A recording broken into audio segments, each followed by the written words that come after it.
time for a very late reading wrap up. I don't physically have all the books physically because some are audiobooks, some are ebooks. So let's start with what I read in March. First thing I read was Canterwood Crest, Take the Reins. This is a book about a boarding school that has a very prestigious equestrian program, and Sasha Silver, main character, starts, I believe, as an 8th grader. And this is the most accurate depiction of an 8th grade girl I think I've seen in literature at all. She's very cringy, and I love it. She has her own horse, Charm, who is I think it's at a thoroughbred Belgian cross. And this is like the first semester. It starts at the beginning of the school year and goes until winter break. So it's the first semester of her time at Canterwood Crest. I read this several years ago, and I forgot about it, and then I found it again, and I read it, and I really liked it. I never read anyone else in the series, which I need to do, but very good. And the other thing I read was Mortal Monarchs by Susie Edge, and Susie has a TikTok channel that I absolutely adore, and this basically goes through all of the monarchs of England's deaths, from William the Conqueror to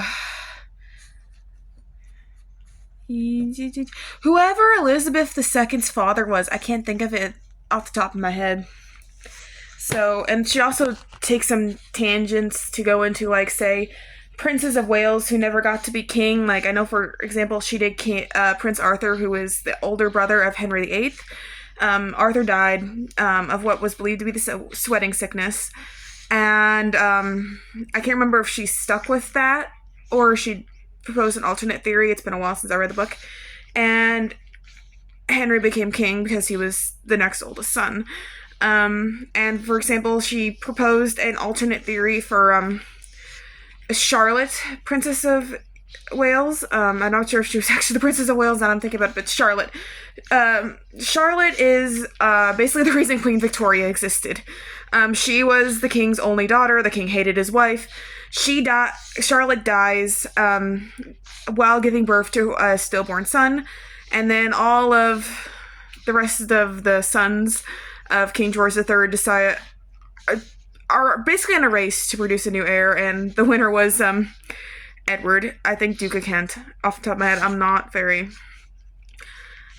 well versed in the Hanoverians. My comfort zone is before the Stuarts and back. I hate the Stuarts. I've lost interest in the history, and I regain history about the time Queen Victoria takes the throne. I've got very niche interests in British history. And she actually put in an alternate theory for Charlotte that I've never heard before. If I remember, I think it may have been pulmonary embolism. I'm not sure. But she doesn't really think that the childbirth itself was maybe the cause of Charlotte's death. It was something else. I like hearing those alternate versions of history, and this is a book I will be reading again. Read that book. Okay, now for April, and April is where I started picking back up with reading and stress reading a lot. So first off, I read a bunch of rereads and a bunch of comfort reads this month. Color Me Dark, which is one of my favorite Dear America books. It is about a young African American girl named Nellie Lee Love and her sister, I want to say Irma Jean. Basically, they start their story down in the South where their family owns a funeral business. After her uncle comes home from the war and is found dying on the train tracks, there is this mystery going on about why he was there, because he didn't drink. Why did this happen? And while all this is happening, her sister actually loses her ability to talk because their uncle said something. I think it's Uncle Pace said something to her before he died that traumatized her. And her parents are just like, yeah, we need to get out of the South. So they move up to Chicago. And this is a heavy book, especially if maybe you were sheltered from a lot of history. I know a lot of people like to look at history with rose-colored glasses on. Dear America is one of those children's series that I really love because it doesn't shy away from how fucking dark history gets. It doesn't shy away that people were killed, people were bad people. And I really love that about the Dear America series. And this is currently the only Dear America book I want to get. I currently have. I want to get some more.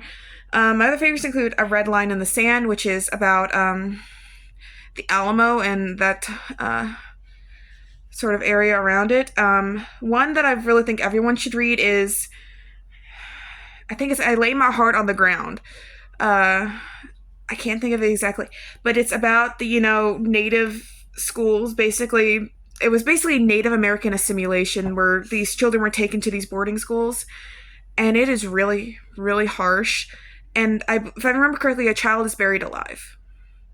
So I really recommend that one, if nothing more than just the absolute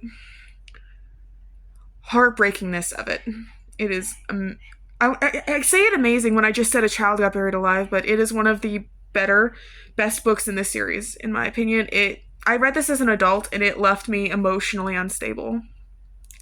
Another one I recommend is both Picture of Freedom and I Thought My Soul Would Rise and Fly, which is, one is about an actively slave girl, and the other one is about a slave girl after the Civil War, and they've been freed. Very sort of like take one part of history, then move forward, and it's sort of like I see those two as sort of a continuation of the same time period, if that makes any sense. I really, really love those as are childhood favorites of mine, and one of those books may be the reason I was always scared of being drugged behind a horse as a kid, because that happens.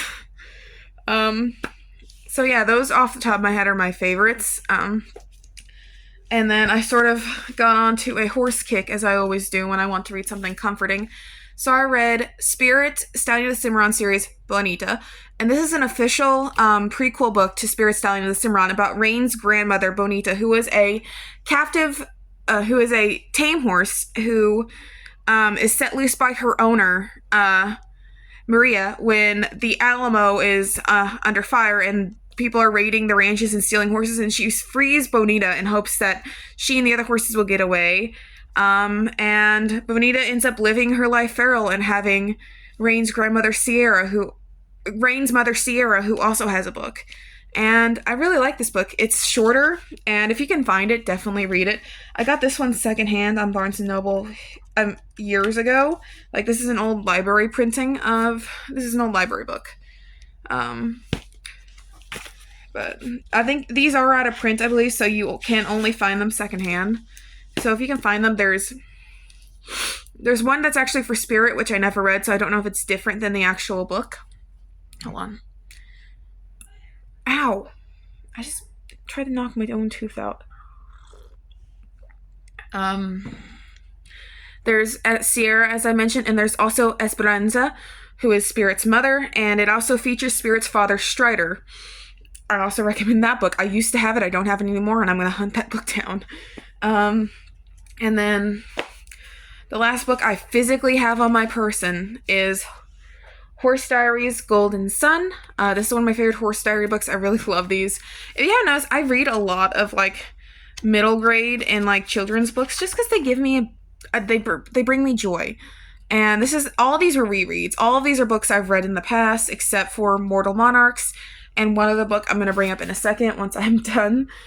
This one is about a Nez Perce horse named Golden Sun. He's a young colt, and he belongs to a native boy named Little Turtle. And basically it's just a few years in their lives, and yeah, I can't really say the plot without spoiling the plot of this book, so read it. And the last book I read was a nonfiction book, and I debated putting it on this list, but I've been going through some stuff, and I figured I would be blunt, is a book that I was actually found recommended online and sort of other circles, Queer Conception, which if you are a queer person and you plan to have a family someday, I'm just going to say read that book. I'm just going to lay that out there. Read the book. It's a really good resource. So yeah, I think that's everything I managed to finish in March plus April. I think, as far as actual books go. So, thank you guys so much for watching.